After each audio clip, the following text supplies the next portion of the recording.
Hola, doncs, molt bon dia. Divendres 5 d'agost i anem amb el més destacat de les notícies de les comarques d'Alacant, centrals i sud del País Valencià. Després de les dades publicades pel Ministeri d'Hisenda, corresponents al 2020, el País Valencià torna a ser l'últim en pressupostos en funció de la població censada. I aquí ningú reivindica.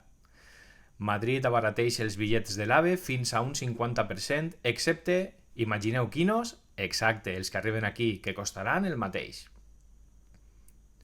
Una empresa txeca sol·licita muntar una planta solar en 152 hectàrees que abasten els municipis d'Alacant, Mutxamel, Busot, Campello i Sant Joan d'Alacant. Se'ns va quedar un paisatge preciós.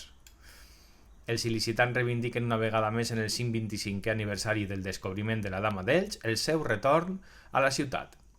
Són festes a Balones, Alfafara, Calp, Benidoleig, i dissabte a poqueta nit es recrea en aigües de la platja del Postiguet a Alacant el desembarcament moro. Obrim el rebost mediterrani i proposem un ajo blanco de meló amb pernil cruixent acompanyant d'una bona cerveseta artesana al talla. I això és tot per avui. Passeu un gran cap de setmana. Adeu.